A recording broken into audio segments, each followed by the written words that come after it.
afternoon all.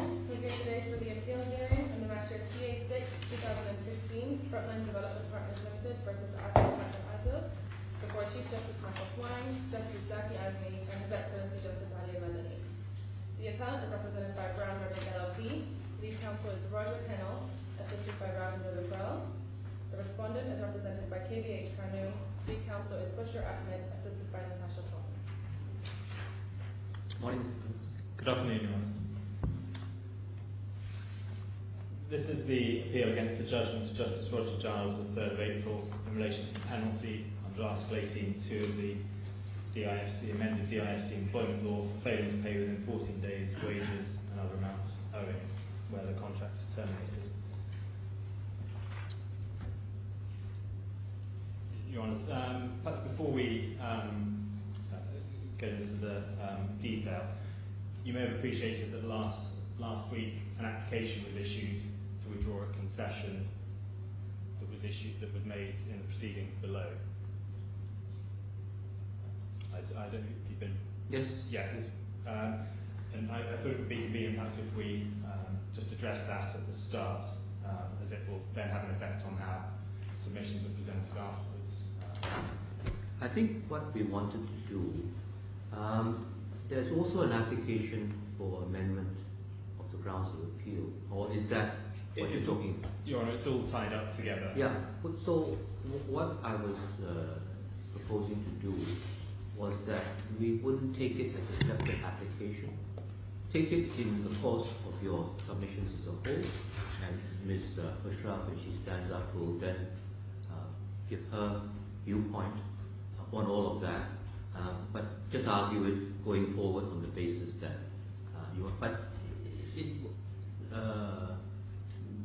because some of it may not matter that much depending on the view that we take of the ultimate merits of the case and the construction of the section. So the best is to have one continuous argument.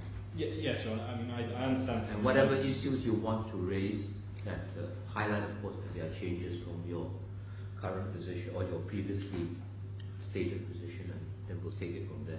Thank you, Your Honour. I understand from my learned friend that the application is opposed.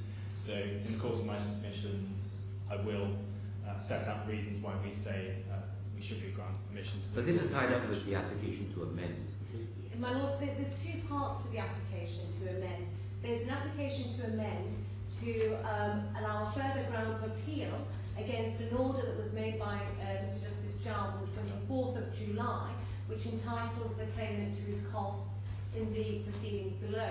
That part of that's a further amendment, and to that extent we don't take any great issue with that.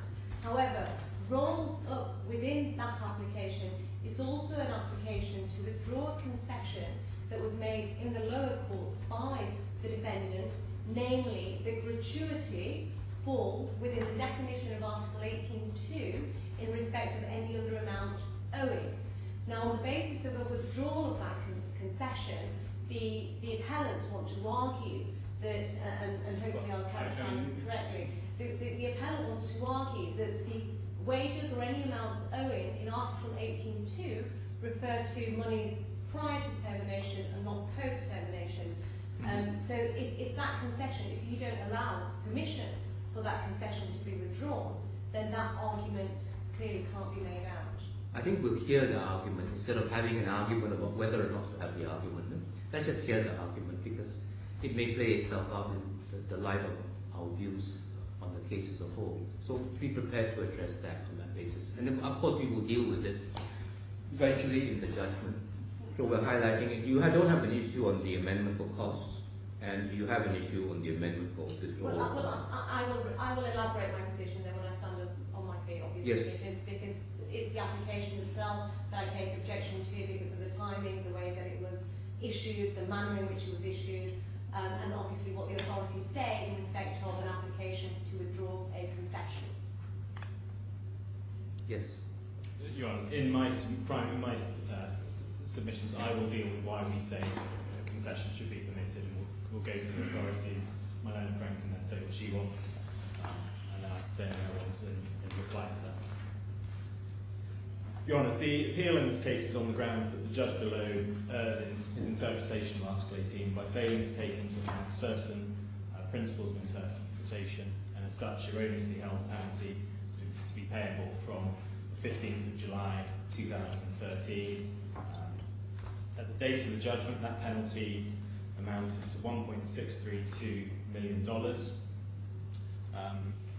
The judgment ordered payments of the end of service gratuity of approximately $59,000. We can go, this is at tab 4 of bundle 1, if you want. Did you say tab 4? Tab 4 is the judgment, and tab 6, I believe it is the order. Which one do you want us to Let's go to tab 6. That's the order of Justice Giles, dated the 29th of May.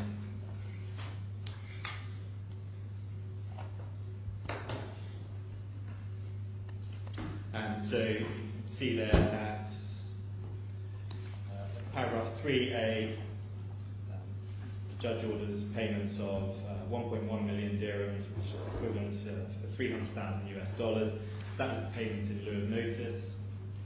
And then paragraph 3B, sum of 218,000 dirhams, which is equivalent to $59,411, and that's the end of service gratuity. Those two amounts were paid by the respondent on or about the 22nd or the 23rd of May this year. So the penalty stopped accruing at that date, and by my calculations, it's approximately $1.714 million at the moment. So that's the amount that we're arguing about, and there is interest on that, which is perhaps a further 5,000. I will start with the concession application, Your Honours. So that's at tab 15A of what I hope is bundle 1, the appeal bundle.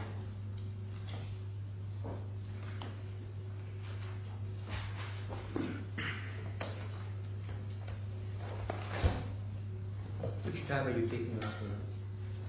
Excuse me, Your Honour? Which tab are we taking? Tab 15A of bundle 1.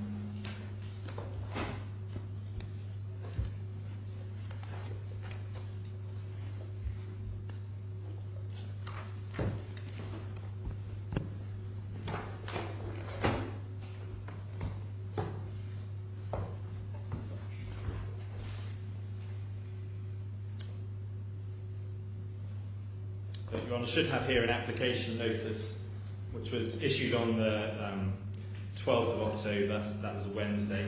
The application was actually filed on the Monday, so 8 days ago. So, as my learned friend has said, if we look at part A of that application notice, this is page 173A. Paragraph 1 of part A talks about, this is the appeal against the costs order, and then paragraph 2 is the concession, the application to withdraw the concession. As my learned friend states, the concession below was that a gratuity fell within Article 18 and thus triggered the penalty. And the appellant wishes to withdraw that concession so as to make the argument that Article 18 only covers amounts that are owing up to the moment immediately prior to termination, and that relate to that previous period of employment, but does not cover items that only become payable on termination, such as the payment in lieu of notice or the end of service gratuity.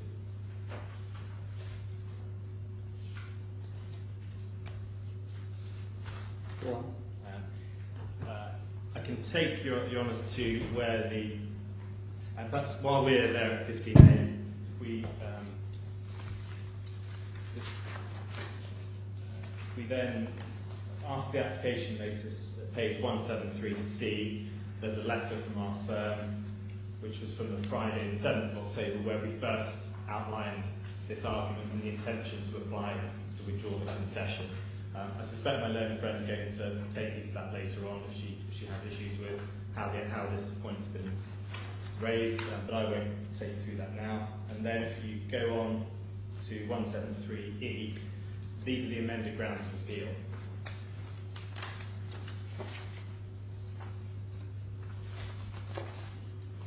So the amendments are right at the very end. And so it's paragraph 10 on page 173H that relates to the concession.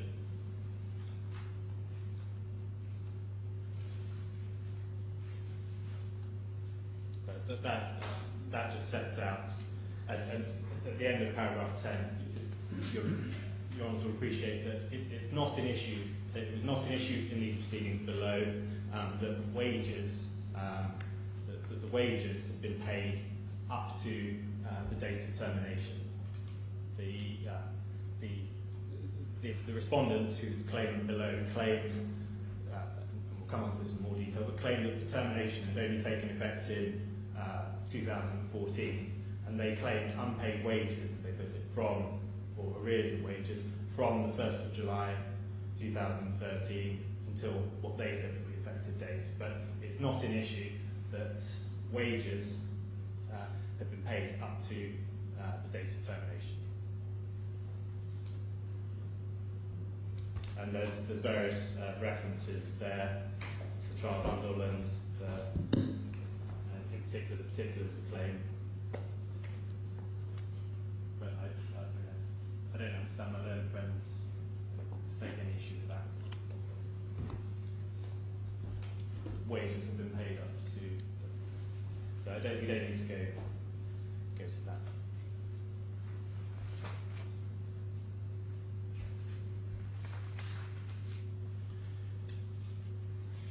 So now, Your Honours,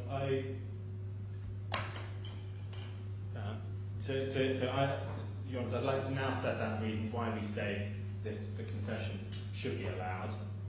And this also deals with some of the points made in my learned friend's skeleton argument, where, forgetting the concession for application for a moment, nevertheless they took issue with the fact that certain points in our grounds of appeal and in our appeal skeleton, they say were new points that weren't run below, and they object to those arguments being run.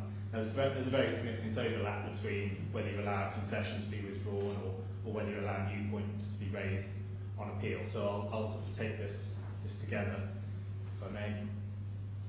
So the point that you want to argue now,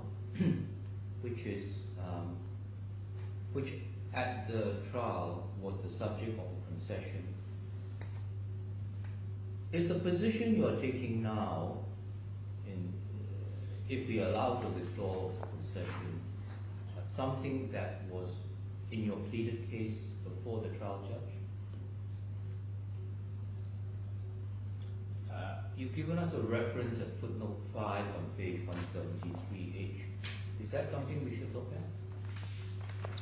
at? 173H. But yes, let me take you to where the concession was made.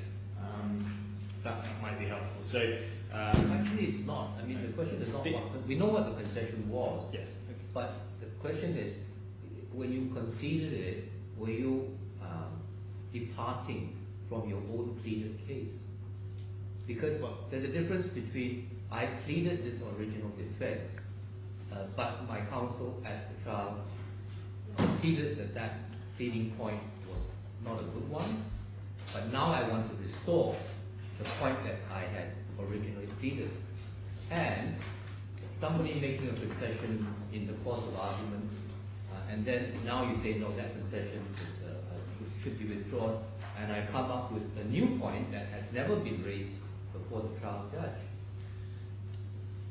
What you say in paragraph 9 of this supplementary submission at 15A is that the defendant submitted, and you use the past tense, by which I infer you're trying to say that we had originally pleaded this point,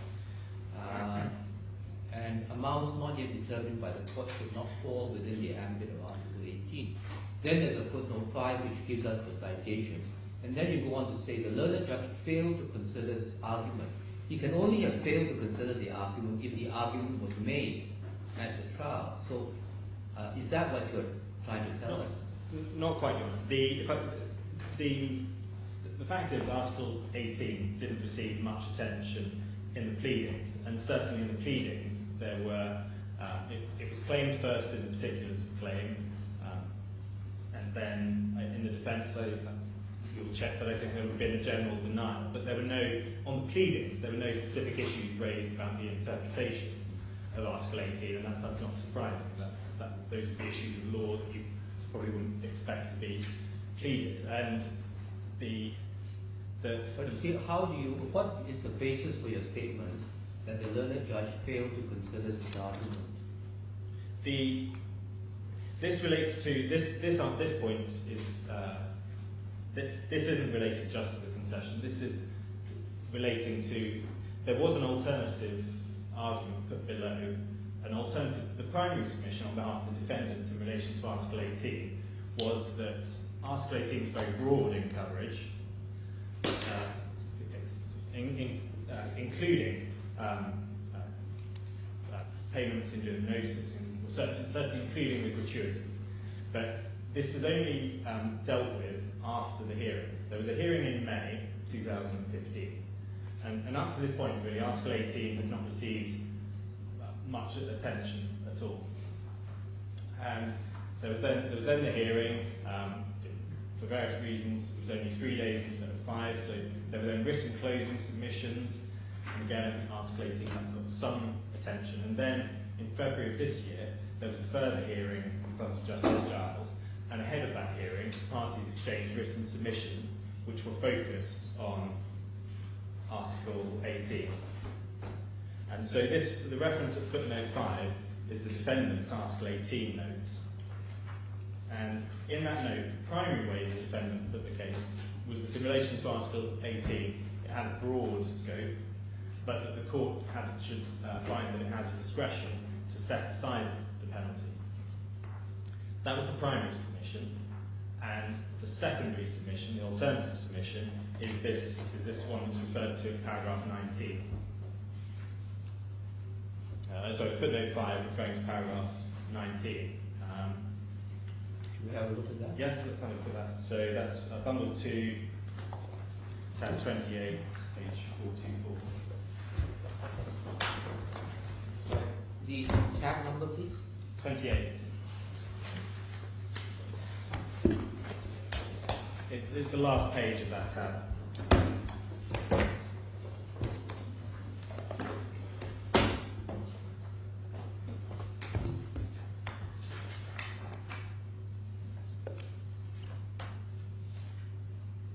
Yes. So this here, so all the previous paragraphs are all dealing with the discretion, and then here, paragraph 19, it's a narrow construction of the word owing. The court may, as an alternative, construe the phrase any other amount owing narrowly so as to exclude from its meaning any payments an employee would be entitled to arising out of the wrongful termination of his or her employment on the basis that the ruler did not intend such a course, because the amount or sum owing is yet to be determined by any court. So the defendant is there raising both at the very end, both the I think the reference to any payment that an employee would be entitled to arising out of the wrongful termination of his or her employment can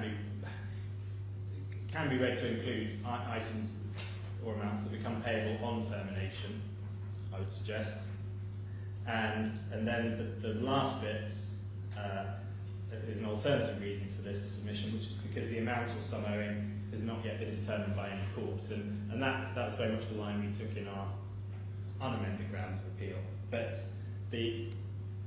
so that's the position there. This note was sent in before the hearing on the 21st of February, I think it was. Mr. Kendall, was the concession wasn't orally made, right? Yes, although it was also made in this note as well, at paragraph 6. If we go forward to page 417.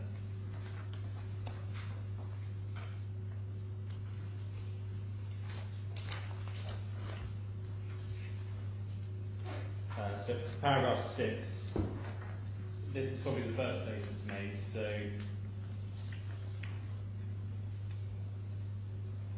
the second line, second sentence, it's intended to penalise an employer for failing to pay an employee what he or she is owed when employment is terminated. The prospect of the penalty is designed to act as an incentive for the employer to settle outstanding dues when the employment relationship comes to an end, and to protect the employee from cynical and or dilatory conduct on the part of the employer who illegitimately withholds payments due to an employee. Such outstanding amounts typically include the following: end of service gratuity, notice pay, outstanding wages, payments in lieu of accrued but untaken holiday, expenses and bonuses. So we would accept that the defendant there did accept that an end of service gratuity would fall within Article 80. So the non-payment of the end of service gratuity would trigger the payments. And then if we go to tab 30. Are you saying that this amount was disputed amount? It was disputed that there was that a gratuity was payable at all, because the defendant's case was that they terminated the employment for cause, and if they under Article 62(4) of the employment law, if there's termination for cause, the end of service gratuity is not payable. So it was not accepted that a gratuity was payable, but it was accepted that if a gratuity is payable, that would trigger the penalty. So if we then go to tab 30, and this is the transcript of the oral hearing on the 21st of February. And if we turn to page 469,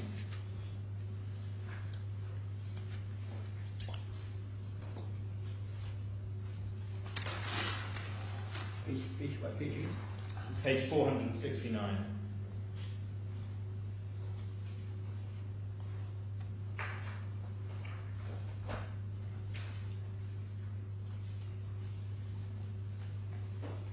So,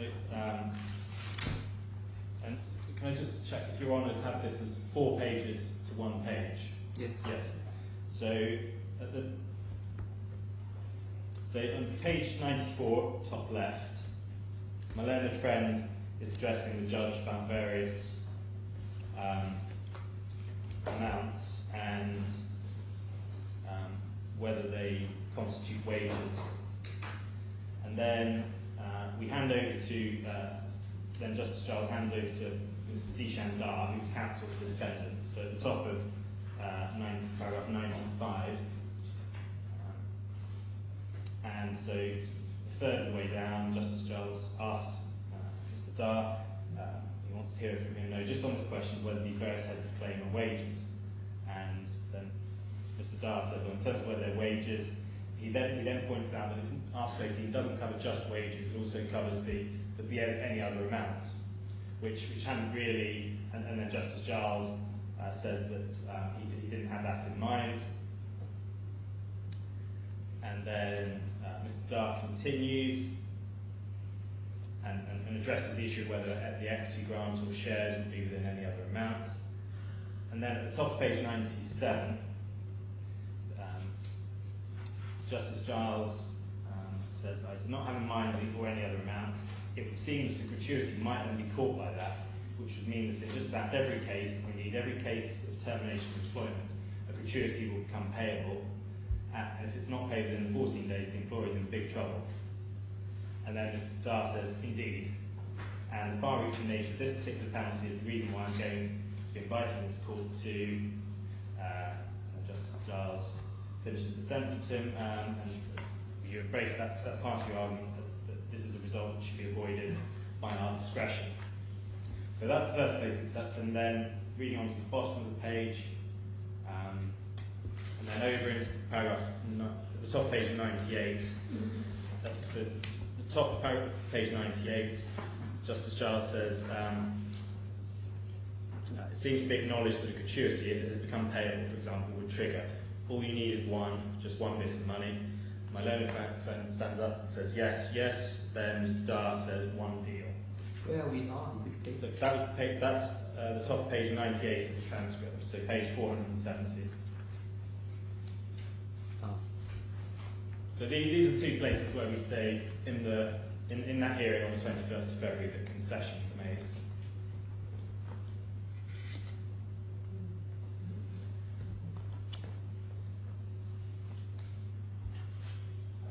Once a concession is made already, can you withdraw that concession? It's factual. It's a question of fact. Can you withdraw it? Your Honour, I don't believe it makes a difference whether it's made orally or in writing. No, if it is part of pleading, then you may not be able to, because it needs amendment of the pleading. But when you stand up on the bar and concede, on a point of fact, not law, it's factual. I think this because it's not fair for the judge, he's deciding on a certain set of facts and then later on you concede, of course then his decision is wrong. On law it's slightly different maybe. Well, yes, but Your Honour, I would submit this as a concession of law. We're talking here about... concession of law. Of law, yes, of law. The discussion is about what, as a matter of the interpretation of Article 18, which amounts or which items fall within Article 18. So it's very much a question of law. And we'll come back on to this when we discuss the reasons why the application should be allowed. So that's where the concession is made at the hearing. If we can then go to the judgment of Justice Giles, tab 4 of bundle 1.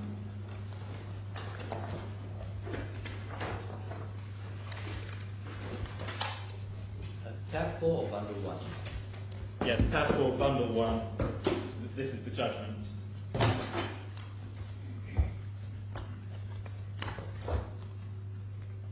Yes, which paragraph? This is page 94 and paragraph 319.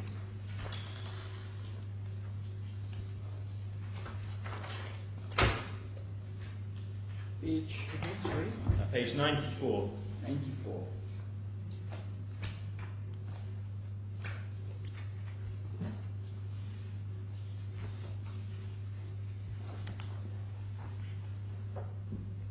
Yes.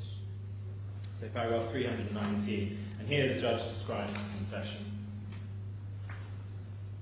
It says, Frontline did not contest that the payment of a penalty had been triggered, accepting that at least the gratuity payment was within any other amount owing to an employee in the article. Implicit in this was that the provision was not limited to amounts owing prior to termination and included amounts which became owing at the moment of and by virtue of the termination. In the absence of a submission and argument to the contrary, I will proceed accordingly.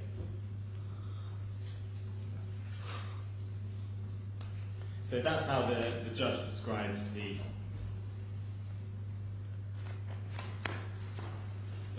concession.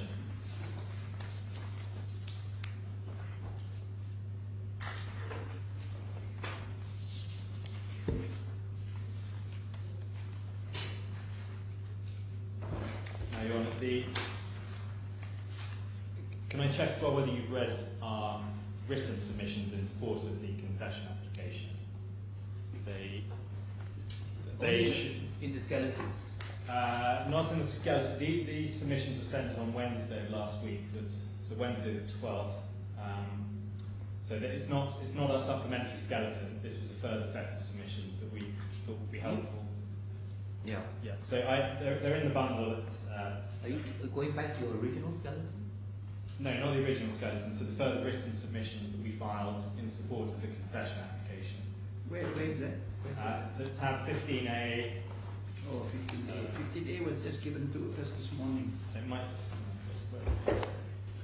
so tab 10A. 10A. 10A. And there are quite a lot of documents in here, but this will be the last of the documents. So it's perhaps easiest to go to the end of tab 10A and then work your way backwards to page 152AX.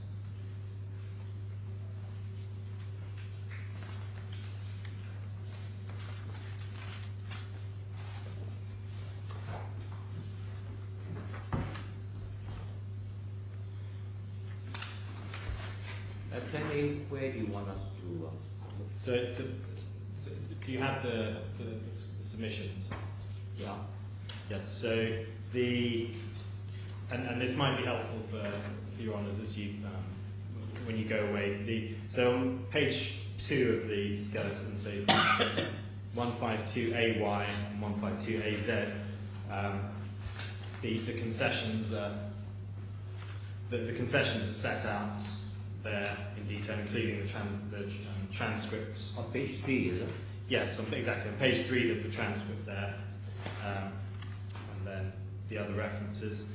Then the test for whether withdrawal of a concession should be allowed is then set out on page 5, paragraph 8.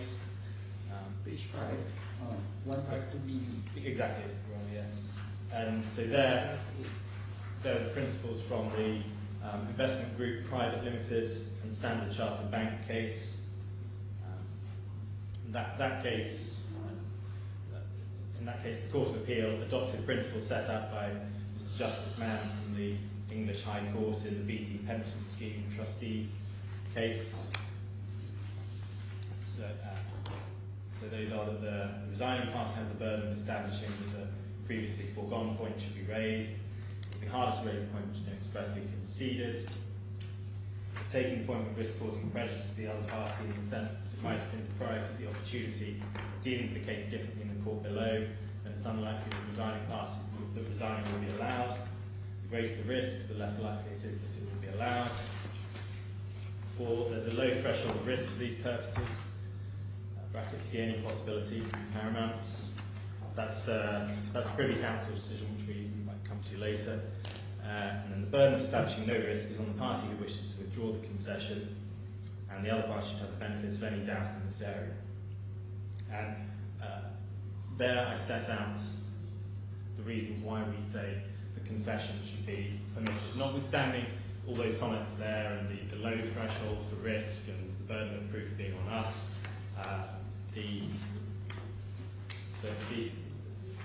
We submit the first and most important issue is will the respondent suffer prejudice as a result of the concession, in the sense that they might have handled their case differently, and we would submit that there's no prejudice to the respondent in allowing the appellant to withdraw that concession. The respondent it would not have altered how the respondent puts its case. As I said before, the way the respondent, as claimed below, put its case was that the termination only took effect in 2014. So it claimed a whole host of heads of damage, most of which were rejected, but a number of those related to from before the 30th of June, such as unpaid expenses, failure to reimburse club membership or pay for a driver. There were various items from that period of employment from before the termination that, if they'd been found to be due, we would accept could have triggered the penalty. As I said, their case was that termination only happened in March of 2014, and so they were prolonging that period for some amount owing to be found, and of course that case was rejected, and the judge found that it was owing on that the termination happened on the 30th of June 2013, but they haven't been prejudiced in how they put their case. The fact is, it hadn't really been appreciated by the judge and my learned friend that any other amount was also included within Article 18. She was pinning her hopes on just trying to have a very inclusive definition of wages and bring everything within that. So there was no focus really on what might fall within any other amount or when the sort of cut-off date was. And the judge hadn't appreciated that as well. As we've seen just now, the way the points arose, the judge just, it was an off-the-cuff remark really, and counsel for the appellant, as counsel for the defendant below, accepted it and the concession was made. But this wasn't a concession that was made very early on in the proceedings that shaped the entire proceedings afterwards, or shaped the course of the evidence. The trial that took place in May 2015, this hearing was in February 2016, so it had no influence on the evidence at trial, the cross-examination, because it hadn't been made at that stage. No one really addressed Article 18 at that stage. Secondly, this is a pure point of law, I would submit. It's simply, what is the scope of Article 18? And my learned friend seems to accept this, as she says in paragraph 8 of her skeleton argument. Well, she accepts this in relation to perhaps the new principles of interpretation that we mentioned in the appeal, where she says the issues raised were pure law. Where are you reading from now? Sorry. This is from paragraph 8 of my learned friend's skeleton argument, which is at the front of tab 10.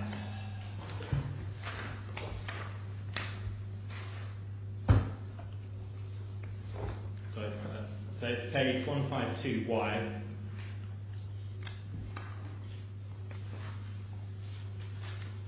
And paragraph 7 at the top of the page. So paragraph 7. Right. We'll have to find this page.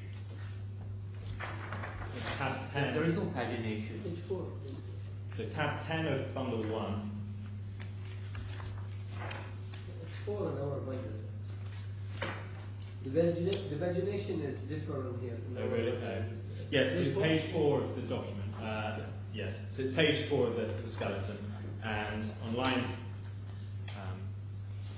So here, my learned friend here is addressing, I would accept not the concession as such, or the new argument we want to run, but she's addressing the interpretation of Article 18 in the context of her saying our amended grounds of appeal raised some new arguments.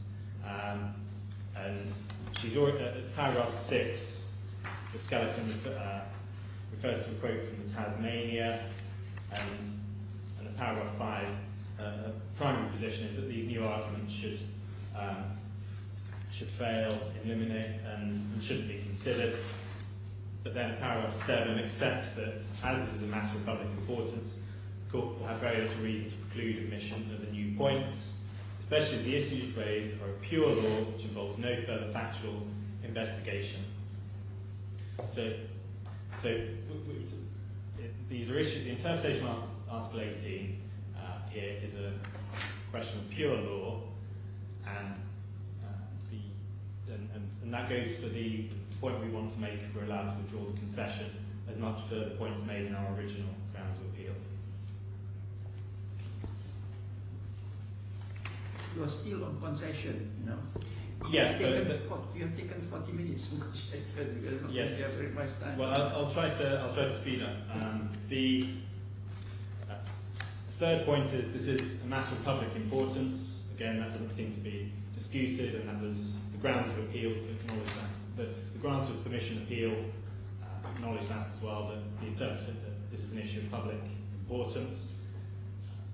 4, we would submit it's unfair on the appellant to suffer prejudice because of how counsel below chose to run the case. And for that, if I can give you a reference to this is the Privy Council decision I mentioned earlier, which is New Zealand Meat Board and Paramount, which is at tab 23 of the appellant's authorities. This was just given recently, yesterday, this morning or something. I just got this morning. Yes, that is quoted, and that will be, I think, quoted in our. It's quoted in our skeleton in our written submissions. So page 152 BE of tab 10A.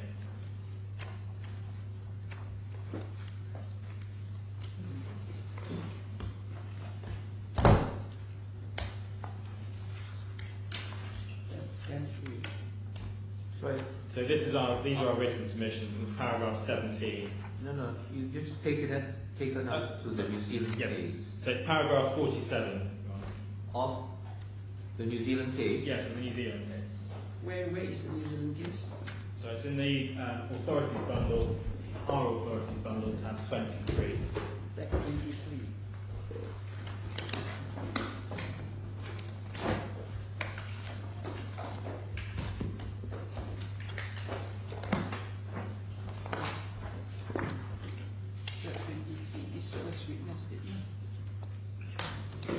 So the authority bundle. So,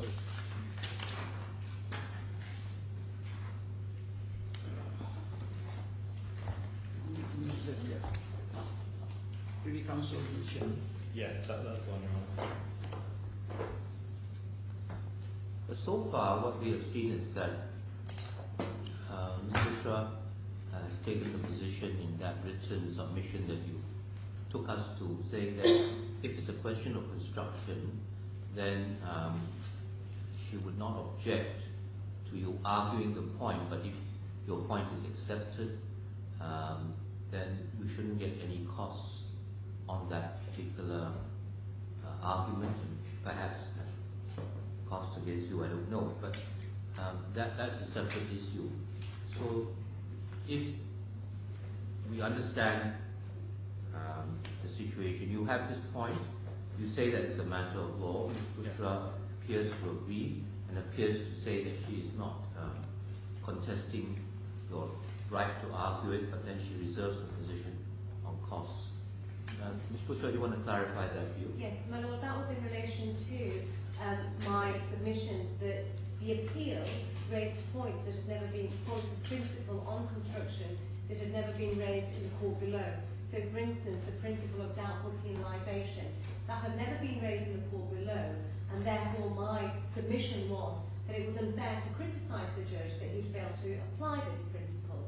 However, just in relation to that argument, because we'd had opportunity to respond to it, because it had been made in the grounds of appeal in an almost timely fashion, it was my submission that because the matter was of public importance, it would be difficult to argue to preclude the new principles that were being argued, and therefore, in an interest to save court time, I said that that particular argument about principles of doubtful penalisation is a matter of law, and therefore I won't contest it, insofar as to say that if the appeal is successful on new arguments that were not before the court of first instance, then we should obviously get our costs. However, the application for concession was made, a sealed application notice was received is dated the 12th of October.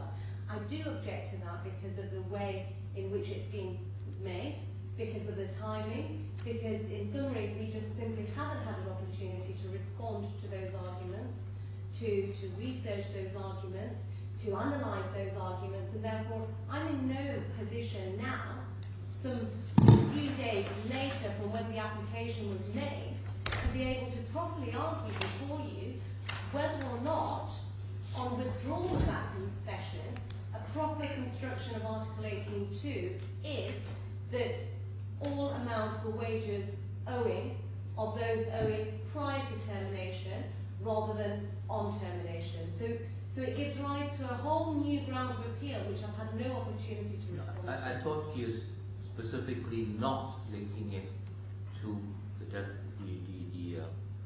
term wages, but any other sum. Well, any other sum then. Yes. But any other, I think it's wages and any other sum owing on termination. So the distinction is.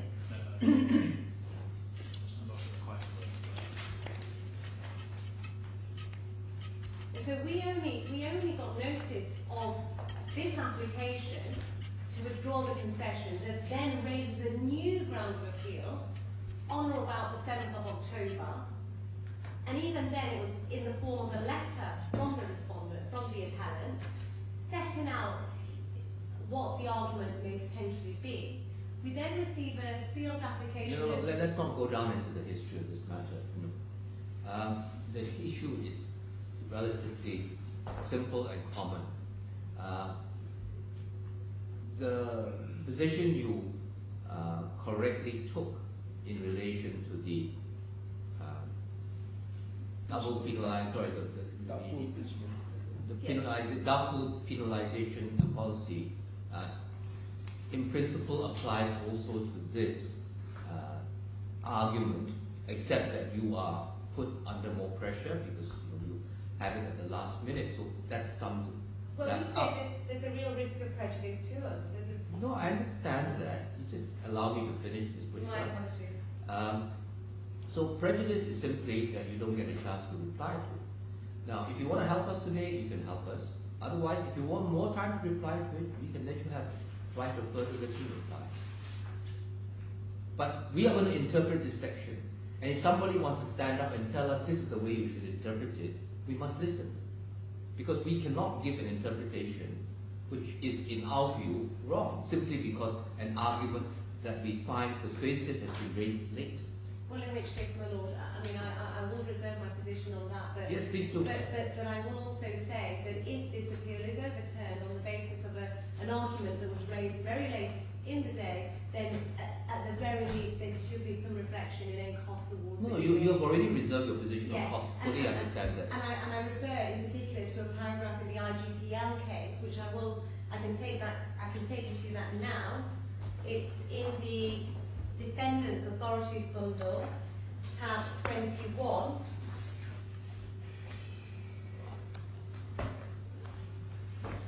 Yep. Okay. And this case, you'll no doubt be aware, sets out the entire principles as to when the court can give permission to withdraw concession. Yes. And it gives an analysis of the cases. Paragraph 43 sets out the analysis of the various cases. Paragraph 51 refers to H.E.Justice Mann's dicta and BT pension scheme and the propositions that come out of the BT pension scheme. That's who has the burden of establishing the previously foregone point, will it be harder to raise a new point, what's the risk of prejudice, low threshold, burden of establishing no risk on the party who wishes to withdraw the concession. And then paragraph 54, it talks about a change of the legal landscape, with the party starting from a different point in the argument, and the consequence of the order and emphasis given to the legal arguments would have been entirely different, and we say that would be applicable to us. Had this point been taken, then we would have changed the way in which we would have formulated our arguments and potentially even put in a respondent's notice. And then in terms of the cost position, paragraph 64.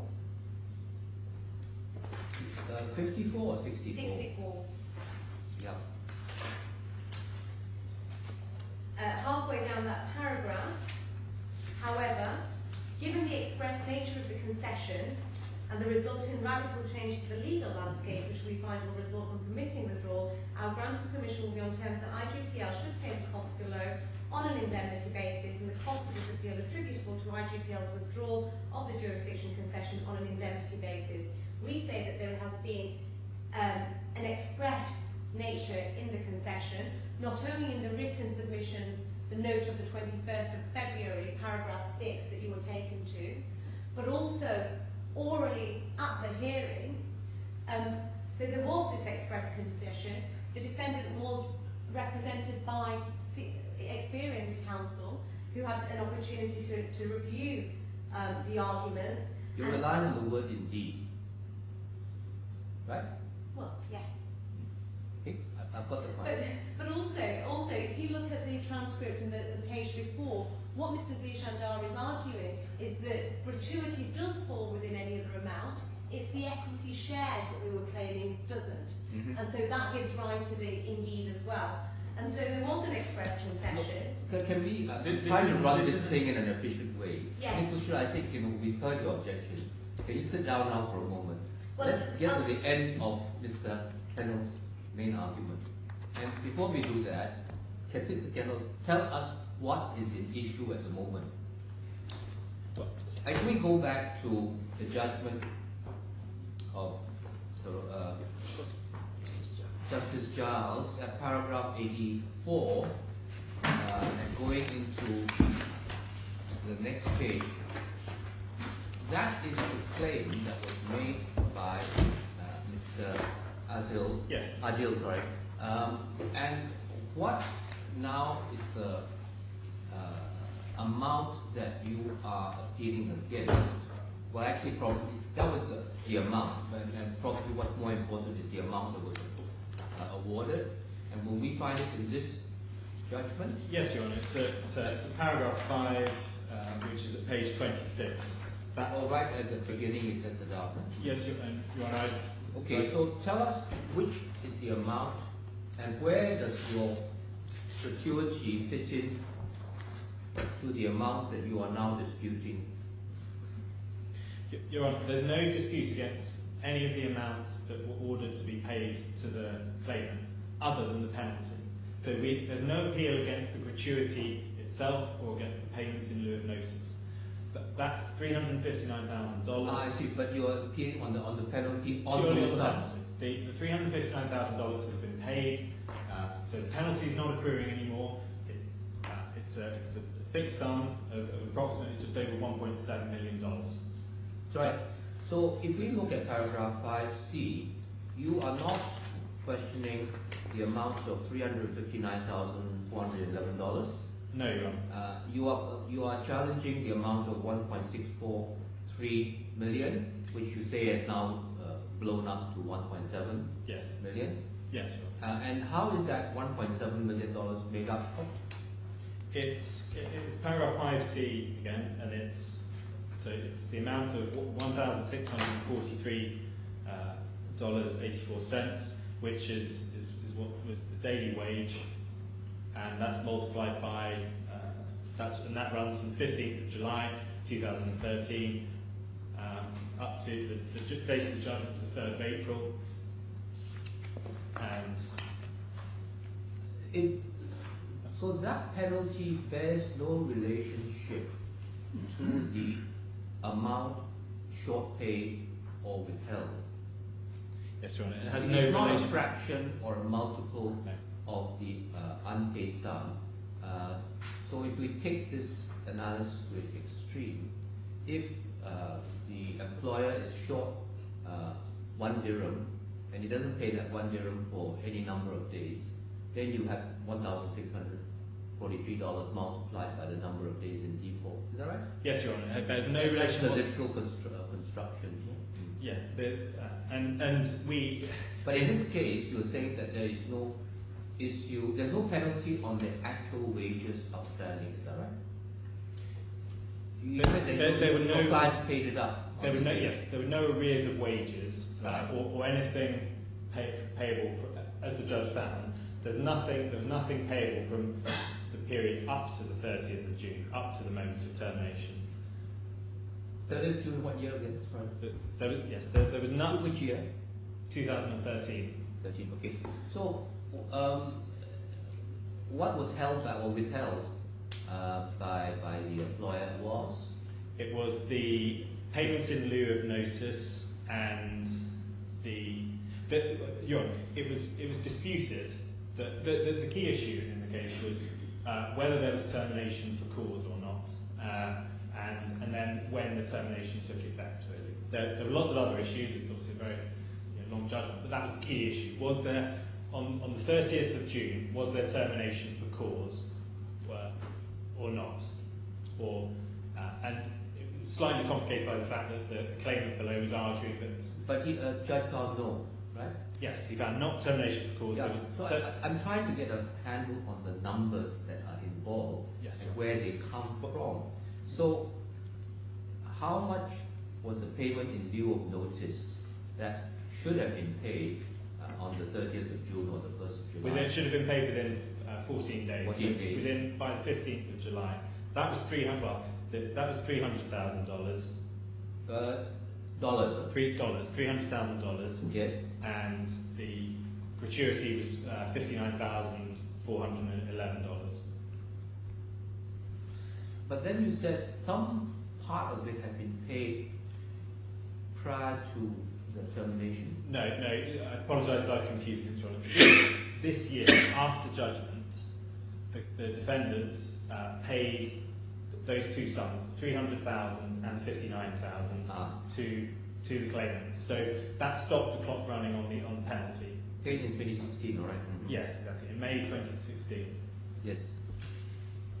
But you are trying to argue that in lieu of both these payments, the 300,000 and the 59,000,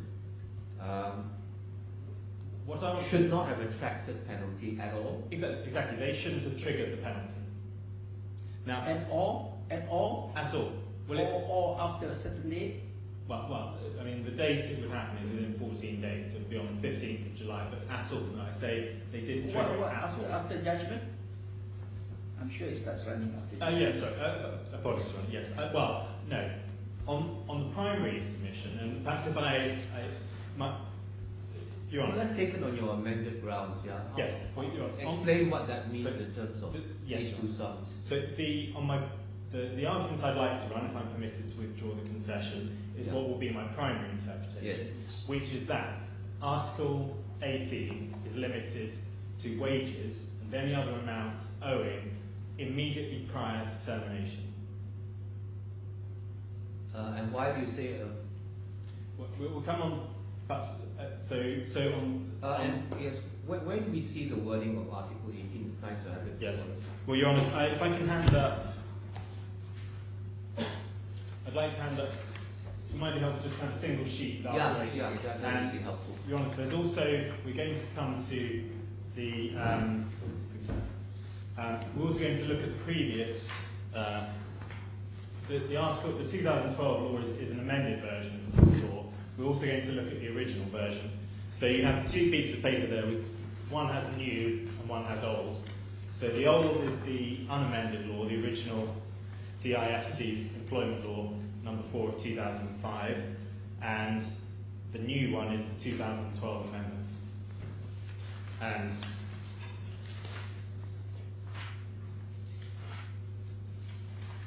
so my primary interpretation, and perhaps let's read out. So Article 18.1 says that an employer shall pay all wages and any other amount owing to an employee within 14 days after the employer or employee terminates the employment.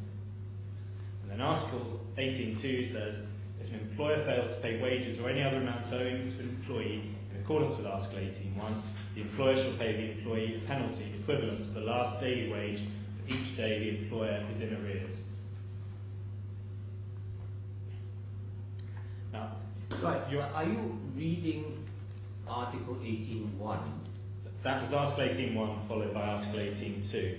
But Article 18.2 imposes a penalty if you don't comply with 18.1. Yes. So the operative section is Article 18.1. Yes, but the words must mean the same in both sections. So it's Article 18.1, and as I read out. So no, I'm just trying to understand your argument. If you bear with me a minute, then you can tell me whether I've understood you correctly. Are you saying that gratuity and notice in lieu would not be covered under any other amount in Article 18.1 because they are not due until the employer has terminated the employment? Is that right? Yes. Have I understood you? Yeah, exactly. They are amounts that only become due on termination, but they are not due prior to termination. And perhaps I say there are 4 key ambiguities about Article 18. The first is when must the amount be owing? And so at what time do you assess what wages? Are you therefore saying that we need to read into Article 18.1 words which at the moment are not there in line 2, so that it should read, employer shall pay all wages and any other amount owing to an employee, and these are the words I think you need to add in, on the date of termination of employment, within 14 days after the termination. Well, that's your interpretation, well, if I've understood you correctly. Yeah, whether they need to actually be written in or whether you're just interpreting what the word owing. No, but you need to write them in. If you don't write them in, then just reading it literally. Well, Your Honour, with respect, if I can be allowed to develop my submission, because I'm going to go through this, I would submit there are 4 ambiguities here. Yes. The first is... There can't be 4 ambiguities. Okay, carry on. Ambiguity means there are 2 alternatives, but you're saying in 4 different places there are ambiguities. I'm saying there's ambiguity in 4 separate places. Go on. There are 4 ambiguities. The first is when must the wages or the other amount be owing? So there's a when. Number 2, what comes within any other amount? So there's a what, and then the third and fourth. The third one is then what is meant by owing, and that relates to my sort of the alternative argument that owing is only owing once the court's determined that it's owing if there's a dispute. And then the fourth ambiguity is what does fails mean in Article 18.2? Because the penalty only becomes payable if the employer fails to pay. And so, and the key issue there is does fail mean simply does not pay, or is there some sort of is there a requirement of some sort of fault? And the key on that, my submission will be that where the amount payable is in dispute, and Your Honours have seen the amount that was claimed by the claimant below, 687,000 dirham. That's what he claimed the day after termination. He didn't get anywhere near that amount. He got 359,000. In the claim form, he claimed almost $1.8 million and was awarded $359,000. So we would say where the amount is disputed, and when the court then decides, provided it's not exactly the same amount, or provided the employee doesn't get more than he was asking for, then there's no relevant failure for Article 18.2. But my primary, it's the first 2 ambiguities that go to the primary interpretation that I want to run, which is it only covers amounts up to owing immediately prior to termination, which I'm going to call that the primary interpretation, just for that's a bit shorter. And so the submission will be that with those ambiguities, bearing in mind that this is a penal provision, and bearing in mind the absurd and harsh consequences it can have, those ambiguities should be resolved in the appellant's favour. Factually, why do you say that certain amounts you are arguing falls after termination rather than before termination or on termination? Why do I say that? Yes. Because they only become payable. So a payment in lieu of notice only becomes payable. Payments in lieu becomes payable. It only becomes payable on the termination. And I see. so the judge here held that the termination was pursuant to clause. So you have to decide whether it is a lawful termination or not first. Exactly. And then comes the payment. And therefore you say that arises after the termination. Well, it arises on the... On termination. It arises on the termination. But it should not be any termination, because some terminations justify that notice is available, and some others, isn't it? Exactly. And so there should be a determination of what kind of termination happened during that week. Exactly, Your Honour. This is the key issue here. The main issue in the dispute was whether there was termination for cause or not, or what type of termination was it, and when did it take effect. Now, if it was a termination for cause, then there would have been no payments in lieu of notice, because the employer would have been entitled to terminate without notice, and there would have been no gratuity payable, because under Article 62.4 of the employment law, no gratuity payable.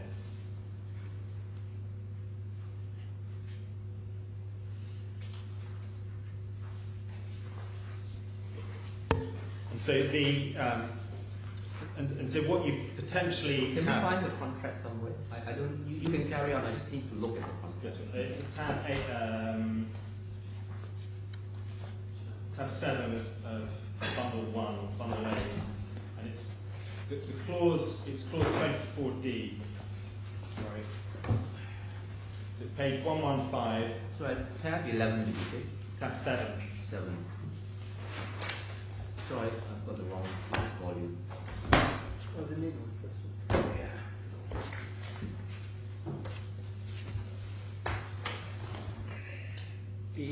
Page. 115. Sorry, but it's clause 24. So clause 24 starts on page 114. And so 24A, the right to terminate without notice.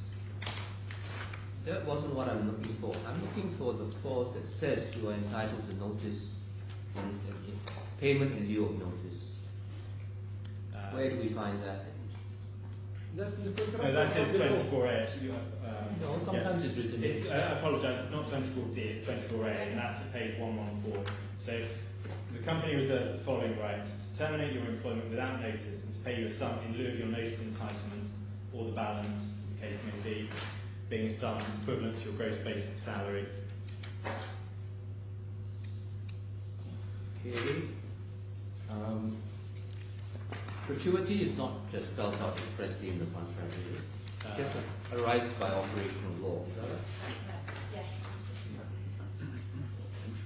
Maybe at a later point somebody can show Yes, us. I mean it's certainly provided for in the law, but it may well be provided for. It's provided in clause 5 also mentions it. Where is the provision in this contract about his monthly wages? So on the opening page, Would it be 104? yes, 104 sets out his gross salary being $600,000 per annum. Of course, you're on this is obviously a relatively high basic salary compared to lots of workers the world over, and that has magnified the disparity between the amount owing and the penalty that was awarded. But the reality is, I will submit that this is a very common factual scenario, that there's a dispute about whether the termination was justified or not, or whether there was cause, or whether it was without notice. This is a very common issue that arises in employment disputes. And if those disputes are then submitted to court, you will inevitably have a period of up to a year, up to 2 years maybe, where between the claim being started and getting judgment or whatever. So in effect, you're always going to get a situation where an employee can in effect then get a second salary for 2 years on the back of just one single dollar or dirham, and so that bears the penalty bears no relation to the amount that's owing. And the question is whether the legislature intended that to happen. Well, yes, Your Honour, and we'll come on to this, but in my submission, that is such an absurd, harsh, unfair consequence that it has to be tested very carefully whether that's what the legislature did intend. And we'll come on to this, but I would submit that that's not what was intended. And so I just want to also clarify, this isn't a case where we're saying that the results of, in this case alone, are so harsh that the court should act to set them aside. As I say, this is a very common fact pattern, and so we're not just asking you to sort of relieve our clients of the harsh consequences.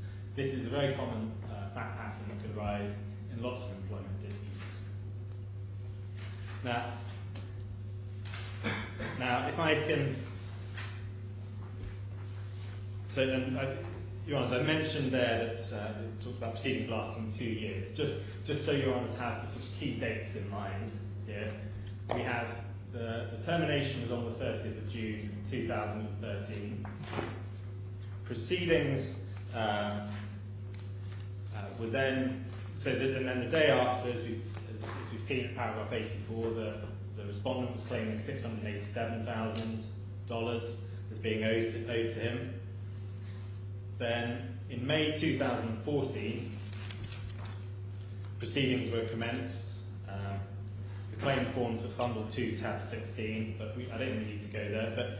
And that was claiming just under $1.8 million. And at that time, I mean, in the claim form certainly, no mention was made of Article 18. It wasn't even pleaded there. It was pleaded in the particulars of claim. But at that stage, the majority of the claim was for arrears of wages and the equity grant of shares. But so at that stage, you've got the wages claimed up here, and when it's finally claimed, the penalties down here. The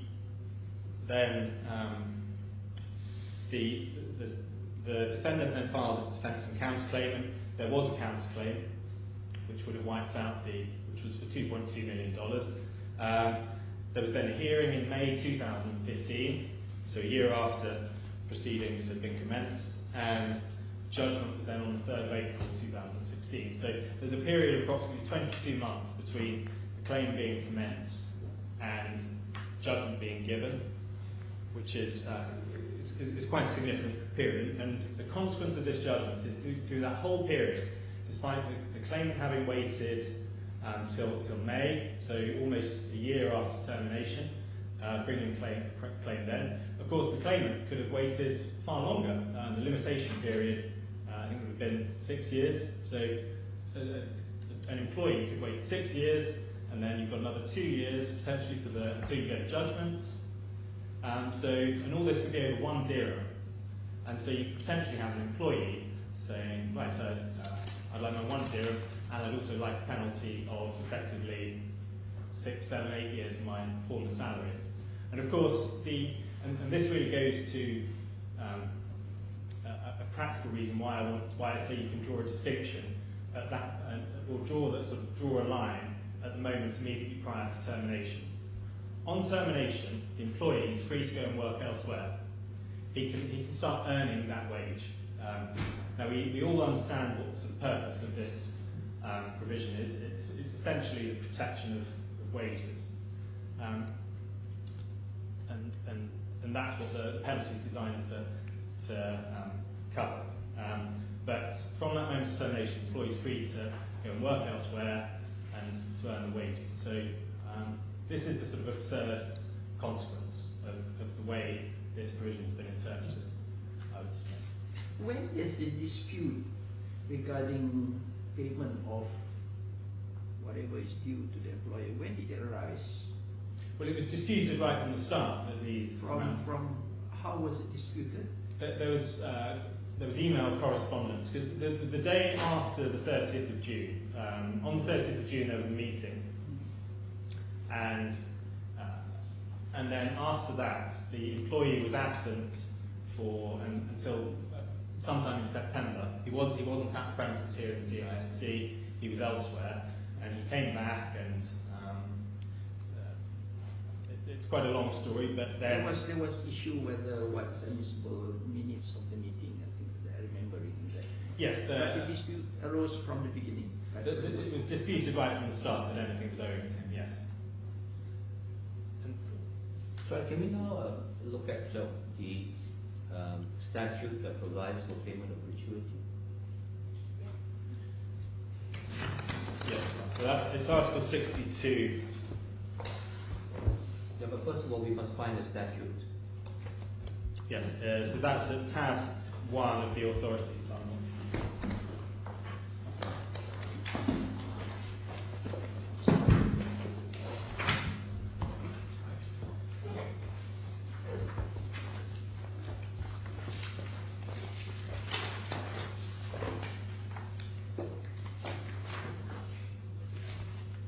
So it's Article 62, and that's at page 22 of the statute of the law. 62.4, right? So 62.4, yes, that's the provision that says an employee is not entitled to a gratuity payment where the employee has been terminated for cause, as defined in Article 59.4.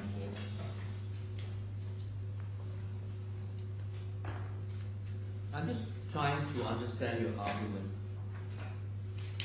where you draw a distinction between sums that are owing before the termination and sums that are owing after termination. Yes. But here we have some amounts which are owing on termination. So which side of your line does that follow? For them it falls on the wrong side. For my cut-off point is the moment immediately prior to termination. But where do you derive the authority for that interpretation? Which seems, on the face of it, well, it's certainly not supported by any express words. Well, I would say Article 18 is ambiguous, as I said, but can we start the story with the original law? So if you take the piece of paper entitled Old,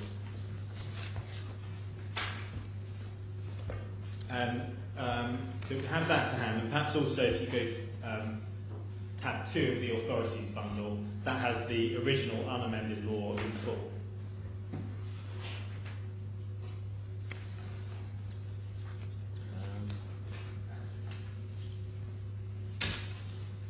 So your Article 16 of the old law is what has been changed to Article 18 of the new.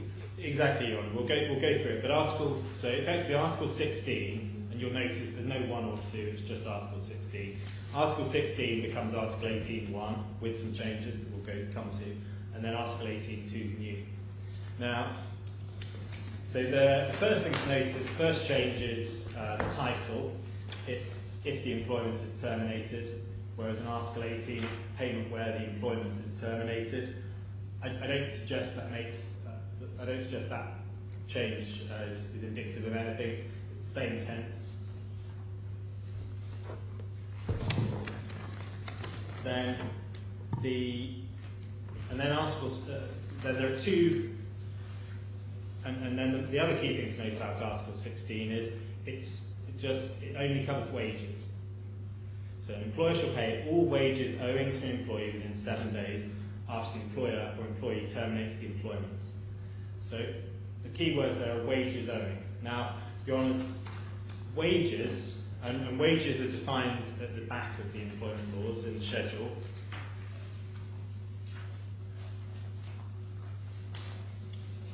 And so it's at page 33 of tab 2. Of the main bundle? No, sorry, the authorities bundle. This is the schedule to the old. Yeah, tab 2. Okay. Yes, page 33. And wages is defined. It says wages means all payments made to an employee in return for work done or services provided. I'm not yet with you. Where in the schedule? There's a table. It's page 33, and it's in one of the schedules in Schedule 3. You mean regular wage? Oh, wages right at the bottom of that page. It's at the bottom. Wages. Okay. So the key thing is all payments made to an employee in return for work done or services provided. Now, Your Honour, while we're in the authorities bundle, if I can take you to the case of Delaney and Staples, which is at tab. It's at tab 24. Tab 24 of the authorities bundle, and it's page 692.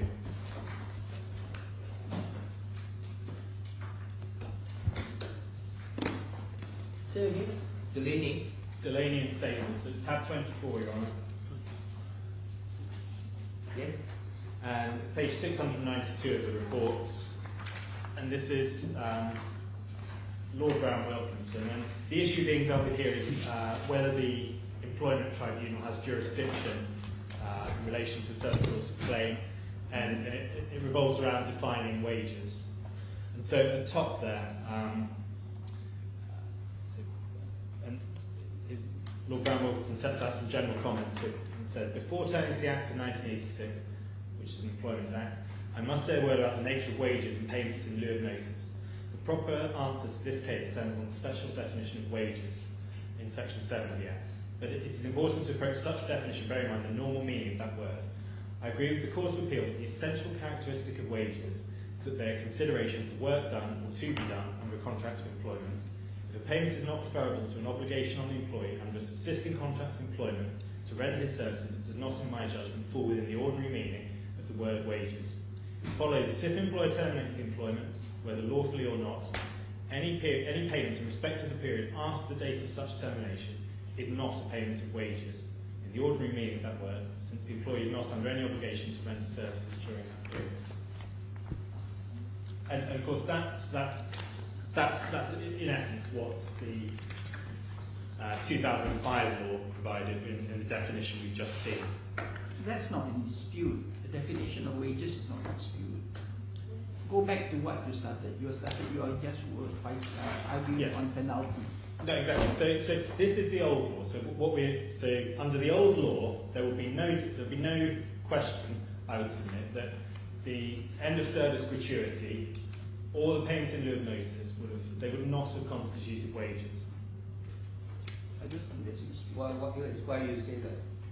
Because of the Well, first of all, I say it because the gratuity and the notice in lieu do not relate to anything that needs to be done by the employee after the termination. exactly. They don't relate to. They're not in return for work done. But they are in return for work done because he's done the work and you terminate him without notice, then you have to pay him something But for that, and that's in respect of his past services. Obviously, it's not in respect of his future services. Well, the payment in lieu is in respect to future services, and it's not in relation. The payment in lieu is in relation to the future, the notice period that you're effectively buying off. It's a form of liquidated damages, okay. Yeah, but either way, it doesn't. It's not in return for the work being done or anything. It's surely in return for the work that he has done. The Because if he hasn't worked, he wouldn't be entitled to notice in lieu. Well, of course, there's a Unless but it's terminated on day one. There's a but-for analysis in the sense that if he hadn't been employed at all, he wouldn't get a payment in lieu of Are you notice. saying it's against the breach? Yeah, well, it's not really liquidated damages because there's not necessarily a breach. If you terminate and make a payment in lieu of notice, there's no breach. He's got the contractual right to do it under 24A, as we've just seen. That's why I say it's a liquidated damages clause. But damages, you only have damages if there's a breach. So you're on with. And there's only a breach if there has been an agreement whereby you have given consideration, i.e. your services. Yes, but these payments and this is what Lord Brown Wilkinson here is saying, that a payment in lieu of notice covering the future, in this case 6 months, is not in return or in respect of your previous work that you've done. Sorry, can we see that from the judgment that he is specifically talking about notice in lieu or payment in lieu? Yes, it's in that quote. It's at page 692. Okay, so He's specifically we're talking looking about, at line 2, are you at page 692? well, it's from that's where I started the proper answer. But it's that first paragraph there. Yeah, but then you see you actually have to go on because he then says in the next paragraph, the phrase payment in lieu of notice is not a term of art. And it describes many payments. Yes, it does. Yes, Your Honour, that's entirely correct. It does describe but he finds that none of those. And one of those categories, there is potentially a breach, but they're not. The conclusion is that they're not within. And so if we go to 694, about halfway down, it says the critical question is whether a payment in lieu falls within this wide definition as being a sum payable to an employee in connection with his employment. Are you still on page 692? No, this is page 694 at D. So, But you're skipping the interesting part on 694 and 693. I'm turning to the end of the never story. mind. Tell I'm us being what you want to impatient. look at. Yeah, in page 694. So he Which says the paragraph? critical question. Okay, I've got you there. Okay, I've got it. Right? But then you go into a statutory discussion. So Yes, that doesn't help us. So he said, and then at G he says, I return then to consider whether a payment in lieu, although not wages in the normal sense of that word, falls within the definition of wages in section 7.1 as being some payable in connection with the employment. And You have a problem there, don't you? Because wages has a definition in that statute which is not shown to be the same as definition of wages in this statute. And anyway, you have the other words which have now been put in, or any other sum. Yes, beyond. But I don't think that's a more specific definition. This is a very wide definition in the statutes here. But I mean, we've also got his statements just about the general meaning of these words. But the meaning here, in connection with the employment, that's wider, I would say, than the DIFC definition of being in return for services or work provided. No, I think the best passage in Lord Brown-Wilkinson's judgment is actually at 692. I mean, as far as the notice in lieu is concerned, and if you look at the example examples, 2, that may seem to be closest to your case and your argument. Yes, because we're not under Article 1 is garden leave, so the employee we're not in garden leave. It's not garden leave. He's terminated, the employment's ended. Garden leave, the employment continues, but we know. So number 2 is where you have an agreement in the contract that you get 3 months notice, or you get 3 months, or whatever the period is. Yeah. Let's say 3 months salary in lieu of notice, right? Yes. So that's what the learned law lord is saying. Yes. That the payment in lieu of is not a payment of wages in the ordinary sense. So he is talking about that, in general, as a matter of general legal analysis, as a matter of general labor law, not confined to any particular definition in any particular statute, I suppose. Well, he does both. I mean, these are general remarks here, Yeah, and then he later comes on to, and this is 694G. No, look at 3. 3 may support you, The second sentence of 3. Again, the employer is not in breach of a contract by dismissing summary, and the payment is due is not strictly wages, since it is not remuneration for work done during the continuance of the employment. That supports what you say. Yeah, yes, sure it does. It's not quite. I don't think anyone would pretend that the parties in this case were agreed about anything, but it's a similar, whether it's an agreement or under example 2, whether it's but that of course, I suppose Ms. Bushra's argument will be it will fall under any other payment. Well, yes, sure. But at the moment, what I'm doing here is, so my submission is that on the old law, on the unamended law, that wages would not include a payment in lieu of notice or a gratuity. And but we have to look at the new law. Yeah, and I'm looking at Article 62.1 of the new law, and it says, subject to Article 62.5 and 6, which I presume is not applicable here, an employee who completes continuous employment of 1 year or more is entitled to a gratuity payment at the termination of the employee's employment. So, at the termination, which means the day you show him the door, you have to give him a check as he walks out for the gratuity.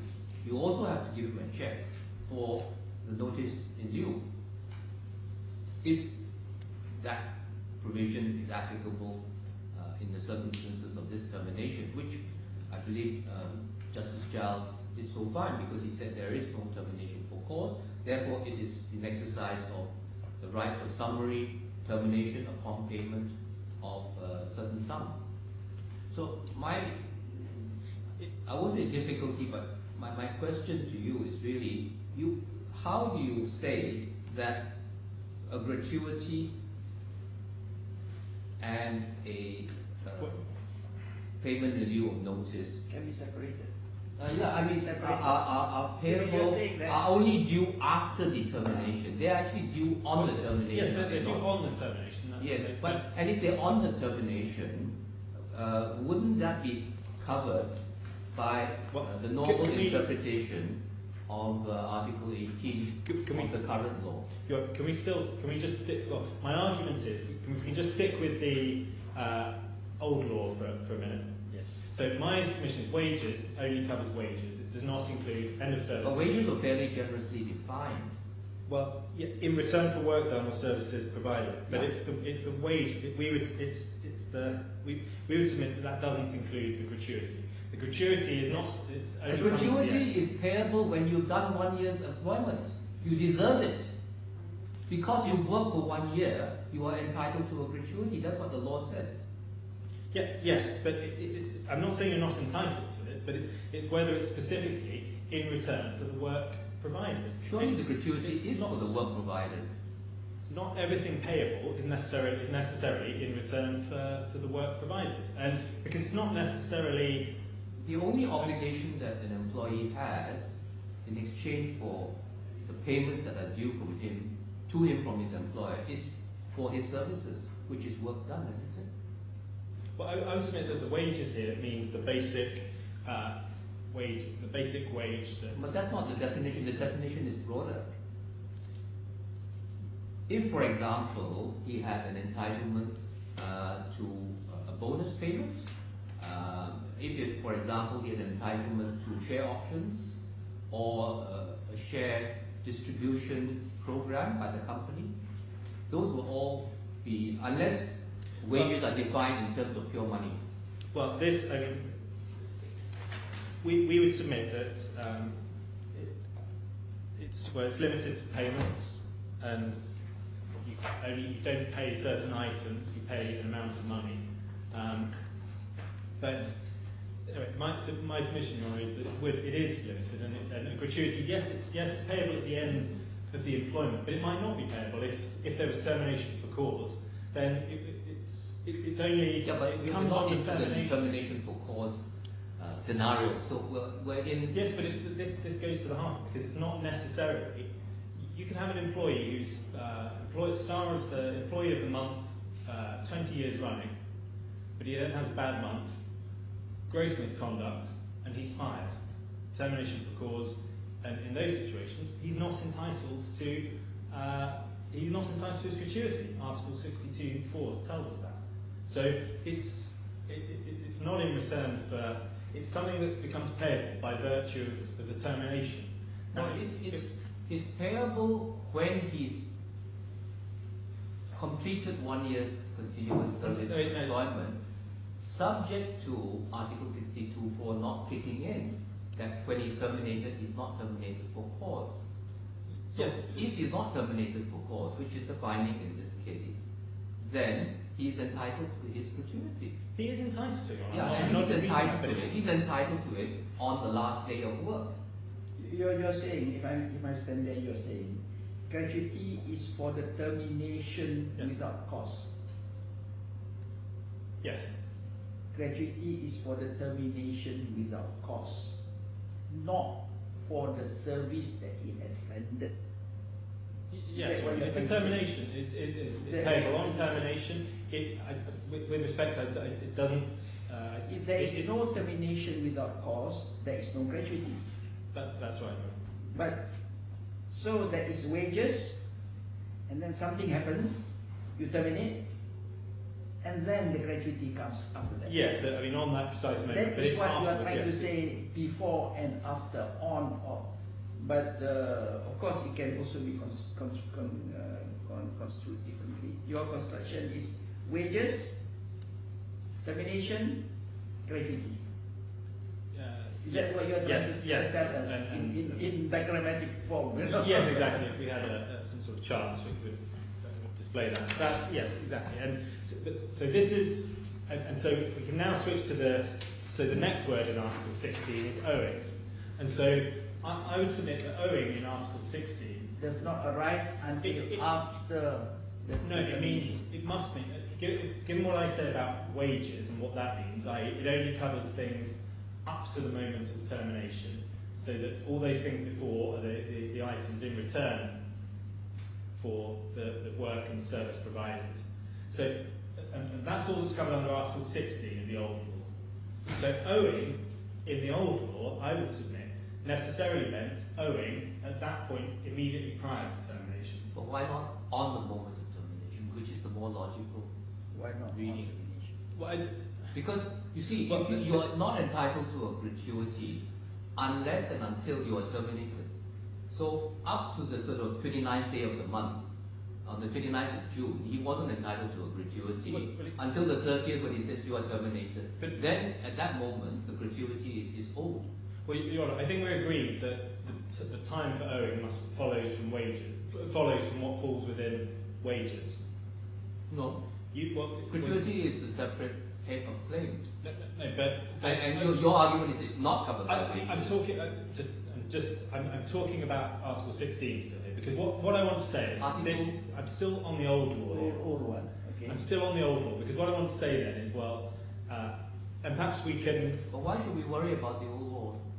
Because Your Honour, the expression in the old law is wages owing. And then, so if we take the two versions, what Article 18.1 has is, it's wages, and then they've inserted the words any other amount, and then owing is the same owing that was still there in the article in the old Article 16. Yes, but sorry, I still don't understand your argument. Please restate it. Yes, sure. What you say wages owing means that will lock in or other sums due. I say that wages includes the item, the amount payable in return for the work provided, and it takes you right up to the moment of termination, not to the actual moment itself, but up to. Okay, exactly. I understand. Exactly. And then I say that owing in Article 16, it follows from that. So owing in Article 16 means owing immediately prior to termination.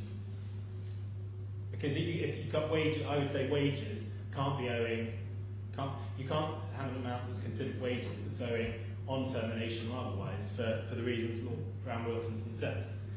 No, wages is straightforward, isn't it? Yes, so it follows, so owing is conditioned accordingly by wages. It takes you up to that moment of termination.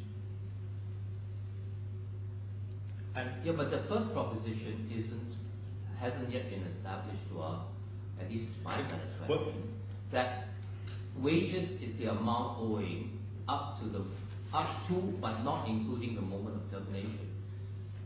Under this contract, Mr. Adil was entitled to a monthly salary payable in arrears on I presume on the last day of the month, and he was terminated on the last day of the month. So he would have been entitled to his salary the moment that the 30th day began, right? Even before the termination, on your argument. Well, but you also need to look at what the amount is.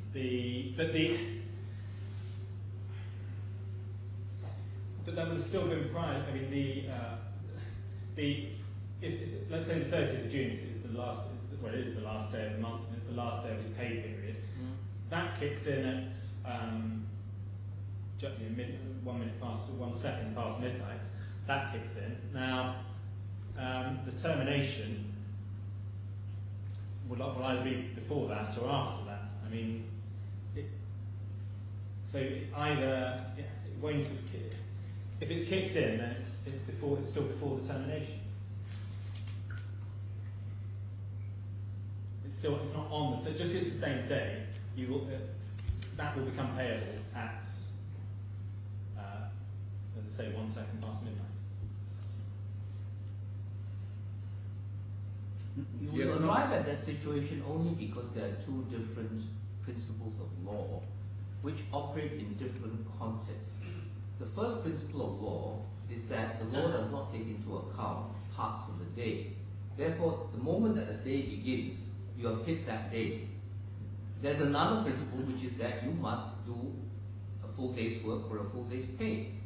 So if you yourself walk out on the 30th of June, then the employer is going to deduct 1 day's pay for that month, right? Yes. So, in practical terms, surely when you terminate an employee, in the vast majority of cases when there's no dispute, is that today is the last day of your contract of service. Here is a statement of what is owing to you. here's a check for the amount that matches the computation. And the computation will be his salary for the month, plus his gratuity, plus his notice in lieu, and it'll all be handed on the 30th of June. Isn't that what was supposed to have happened in this case? Yes, it probably is. If that he should have been paid everything. Well, no, not necessarily. There's 14 days. Article 18.1 gives. Yeah, fair enough. I mean, no, 14 days to pay, in order for the penalty to kick in. Well, no, he's got 14 days to pay anything that's owing. To pay gratuity or what? Anything that falls within. Everything to be paid. Article 18.1 says it must be paid within 14. Well, it doesn't arise in this case, but suppose there was some other transaction that took place whereby the employer became indebted to the employee between the 14 days. If you read it literally, he also has to pay that additional sum. But it doesn't apply in this case, so I won't make life difficult for you. But I just want to understand, the core of your case. And you are saying, if I've understood you correctly, we've got this sum of 300-something thousand, we've got this sum of 59,000. Yeah. And each of those, you say, would not be captured by Article 18.1 because A, they did not fall under the definition of wages, yes, and B, they were not due and owing. When were they not due and owing, according to you? Until judgment. Well, on my primary submission, they were not owing at all because, for the purposes of this, of Article 18.1, they were owing on termination, but not immediately prior to it. Okay, right. I understand your argument for that. Yeah. Okay. So my argument is that for the last time, that on the old law, it's owing and wages mean that you're looking at that point immediately prior to termination. Is my submission. Now, you may or may not be with me, but that's my submission. Mm-hmm. And I would then submit that if that was the position under Article 16, the only difference with Article 18 is that you then include any other amount. And so I would submit that first, owing is still the same word owing. And secondly, that any other amount is also conditioned by wages. So it's the Euston generis principle that it's not any other amount owing whatsoever, whenever. It's conditioned by wages. And the key thing about wages, as we've seen, is that they're in return for work provided, and so they relate to that previous period of employment. No, so is your argument that in order to qualify for any other amount due, that other amount must relate to services as an employee? Is that what you're saying? Yes, exactly. And it must relate to that sort of period. Isn't gratuity related to services as an employee? No, because it only becomes payable on termination, provided there's no termination for cause. Of course, it's something that's... Okay, I hear you. Yes. Then, what about the notice in lieu? Same thing, is it? Yes, exactly. That's, as we've seen with Law Brown Wilkinson, and it's not... It's the exact opposite of wages. A payment in lieu of notice is a payment not to work, whereas wages are payments to work. It's not related to the previous employment, and and the employee is not providing any work or services by definition. He's being told you don't need to work out your notice period.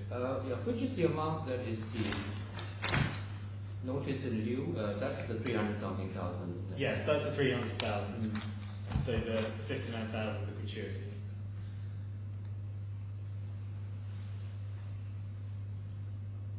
So, for example, an amount something that might fall within any other amount.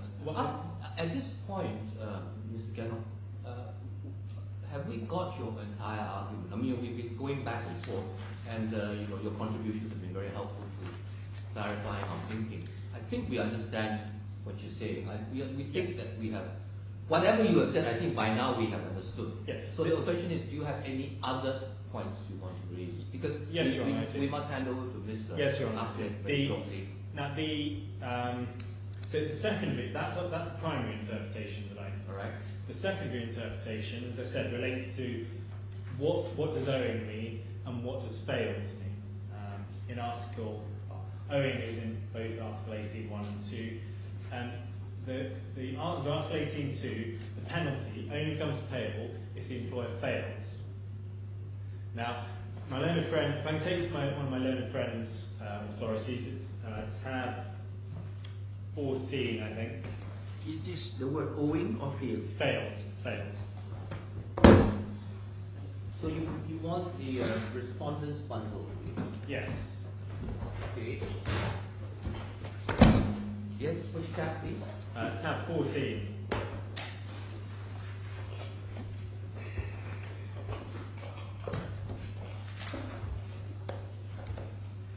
Working extension. So this is Transport Department and Taylor. Oh, sorry. So the response Sorry, is 13. Web Respondent. extension? Sorry? Web extension? No, 40. It should be Transport Departments and Taylor. Tab 40. 14. 13. This is the 14. KBH bundle. The KDH bundle, yes. 13. 14. You turn 13, then you can see that. Tasmania. No, transport department. Is it Tasmania? Transport department. Or Transport and Taylor? Yeah.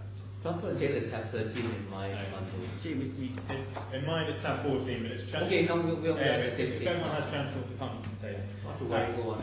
So here we're talking about criminal statutes, and it's about providing breath samples or blood samples where someone's suspected of having driven under the influence of alcohol. We don't need to go in. We can get this from the headnotes on the first page, but the use of the word fail in a statute does not necessarily include the elements of fault. Its meaning depends upon the context. And then going on to 2, you'll see, and in this statute there are various offences mentioning failure. So failure to provide a breath sample or a blood sample, and you'll see at 2 it says fails means the omission from whatever cause to provide a breath test, but then at 3 there, section 59B, 3 and 59E1, the word fails is to be read as importing fault. So you have the same statute there, and fails is being used in various different senses. Now,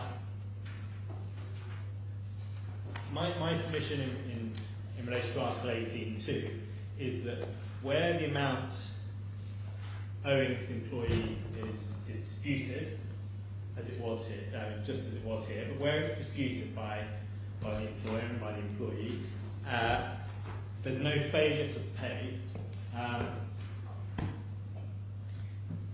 There's no failure to pay if you then wait until a court has decided how much is payable, and where the employee is not then awarded the amount they were asking for. There's no relevant failure. If the employer is considered to have failed, in this case on the 15th of July 2013, when he's being presented with a demand for $687,000, that would permit employees who may well have departed the DIFC, and of course there's a very high proportion of international employees here. An employee may well hold an employer to ransom, demanding a very high sum of money, and an employer is put in a very difficult position because they may have genuinely disputed the amount owing, but know that if they don't pay and it then goes to court, they risk paying a penalty that's completely disproportionate to the amount that might be in dispute. They also risk paying interest. And interest is... Yes, and interest doesn't impute fault. No, but Your Honour, interest isn't penal, at least not at the rates that... Interest can be penal. Well, if it's at a certain rate, but Yeah. But the DIFC's rate of interest is not considered. I don't But think it's considered. let's take it that generations of lawyers have and continue to file claims and contracts saying the defendant or the respondent has refused or failed to pay the amount owing, and that is refused is willful refusal. Fail is simply you didn't pay. Well, the contract says you must pay, you didn't pay, therefore you are in breach of contract. If you don't pay what is due on the breach of contract, you get hit with interest. Well, Your Honour, those are pleadings, and that's being used in that context. And this is what I'm saying, Your Honour, is, and this proves the point. What is your submission on the meaning of fail in your interpretation, as far as it appears in willfully fail, knowing that the amount is due, you refuse to pay. Is that what this is? No, it's more along the line. I have the formulation would be probably unreasonably fails in the sense, and I'm not going to explore what's at the outer edges of unreasonable failure, but I say where you have a case like this where the amount that was claimed by the employee from day one of after the termination, that is not failing to pay. Yeah, there's no failure to pay if you wait until the court determines what's payable. So on this interpretation, the failure would be on within. It would be after judgment. Once judgment's given, and this is what happened in this case. The employer, once the judgment came down, once there was a further hearing to determine the order before Justice Giles, the employer paid $359,000 plus interest. And so I'm not. And I apologise for not having a neat formulation of it, but I would submit that you cannot fail if you reasonably wait until the competent court decides what's owing. But either way, you'll see this highlights the ambiguity. Is what does fails mean on this case? And my submission is that this ambiguity, and indeed the ambiguity about what owing means and what the time for determining it is and what any other amounts means, these ambiguities should be resolved in our favour. Now this, and because of the various principles of interpretation that we've cited in our skeleton arguments. So the first is the principle against doubtful penalisation, which is, that's another way it's sometimes put, is that penal statutes or provisions need to be interpreted strictly. You can go to the Benyon reference to that, which is. Why are you saying that the judge did not give a strict interpretation? Because he did. Maybe he was. He certainly didn't appear to give a strict interpretation, but he was undoubtedly affected by the concession. But he also just regarded it as being any debt due. And we get this from. We go to the judgment then at paragraph 334. I didn't quite catch the adjective that you used to describe the judge. What was the adjective you placed on the word interpretation? Strained? Strict. Strict. Well, there are various principles. So the first is that penal provisions should be interpreted strictly. I remember it from your written submission. Yes, so strictly. But your fail argument is linked to the owing argument, isn't it? Well, it's only, have the basic it's only a failure if it's owing. It's not owing if you dispute in good faith. No, they're not necessarily tied together, because something could be owing, but if you haven't got a relevant failure, notwithstanding that it was owing. No, but what do you mean by it's owing, but you can get out of liability of the penalty, yes. Even if you don't pay? What is owing? Yes. It must be that your failure is a failure that arises from the amount of money not being owing. Then you have a reasonable excuse for not paying. Therefore, you haven't failed. That's one way of looking at it. Yes. Yes. So, but what is the other way, please? Well, I would submit that even if it is owing, and of course, when we say it's owing, it's determined retrospectively by the court. Justice Giles on the 3rd of April determines that it was owing on the 3rd of April, and of course, then it's just treated as if it was owing from the 3rd of April. From the 15th of July 2013. So we go back in. So it may be that it's not owing. This would be another. I mean, this is the way it's put in the original. Let's assume that it's owing after a judgment has been given. So I would submit and that then there's a failure to pay. So I would submit that it's or not. rather there is a lack of payment. Then that lack of payment, for whatever reason, must be a failure, must it not? No, I would submit it's not necessarily a failure because What possible situation could you have when there's a judgment saying you have to pay and you don't pay, and it's not considered a failure? But it's precisely because after the judgment, definitely. Yeah, that's why I said it's linked to owing. Yes. And your argument of your Yes, definition yes. of owing is that there is a judgment. Yes, but of course it's held to be owing from that date in 2013. And that's the effect of the judgments. All right. So I think I'm understanding you. You're refining that argument to say once that the court has determined that as at the date of termination the correct amount to have been paid, then he has to pay. Yes.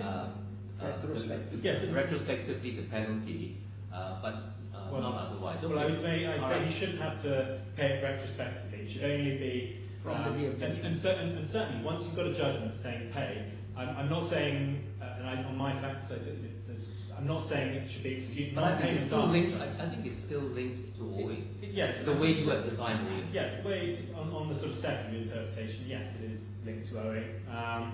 And have you covered all the points now? well, to be honest, the various principles of interpretation, they are set out in detail in our written submission. We have read them. So we will read them again.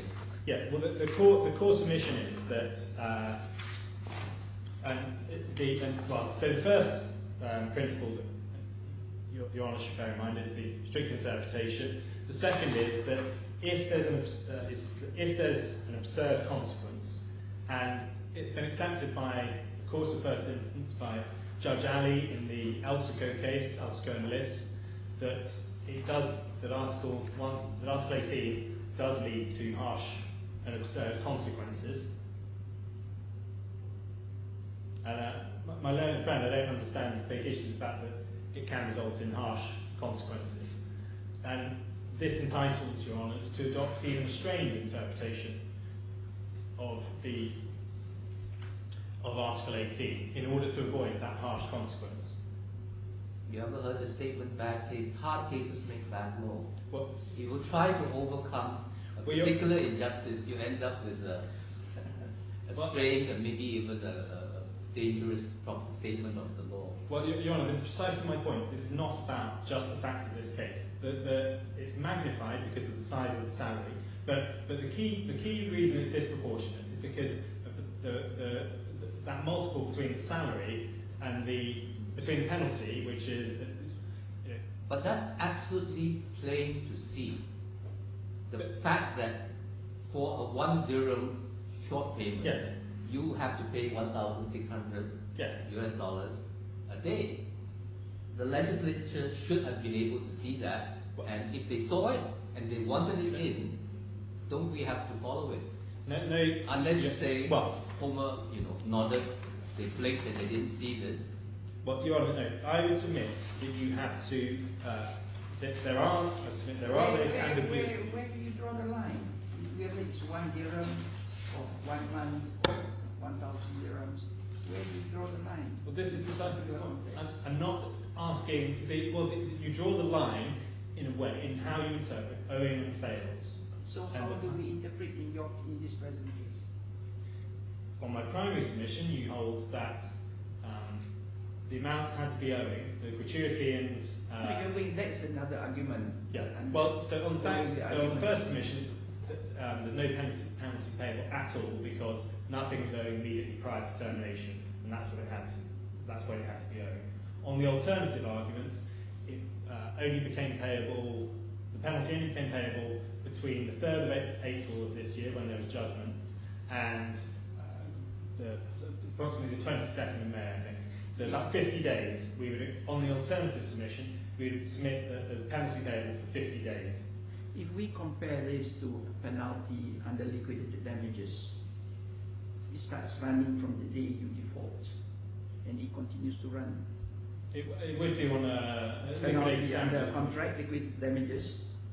So if your building is incomplete because one door is not ready, Yes. You pay liquidated damages, and you keep on paying until that law is fixed. Yes, but you also get to argue that it was a penalty, not in terms of a criminal penalty. You also have that this is liquidated damages, not a question of penalty. Well, no, but you can have liquidated damages clauses. I'm going to throw this point out to you, and neither of you have addressed it. So maybe you want to come back with a written submission. You keep on relying on English authorities about penal statutes, and that is because England is a common law country, and there is this inbuilt inhibition against enforcing penalty clauses in contract and penal clauses in criminal law. This is not a criminal law case, and it is a civil case. And bear in mind that under our law, DIFC law, a penalty in contract is not illegal, unlike in English common law. Does that affect, or should that affect, our approach to interpreting this particular provision? I'm sure you are not prepared for this, so don't try and answer that. You're on. But first of all, can I just make a point? It can be somewhat misleading to use the phrase criminal, because obviously when one talks about penal provisions, one naturally thinks of criminal provisions, but it applies as much to civil liabilities that are considered penal. But in civil liability, you just say that it is an incentive. Yeah, but the principle it's of like interest.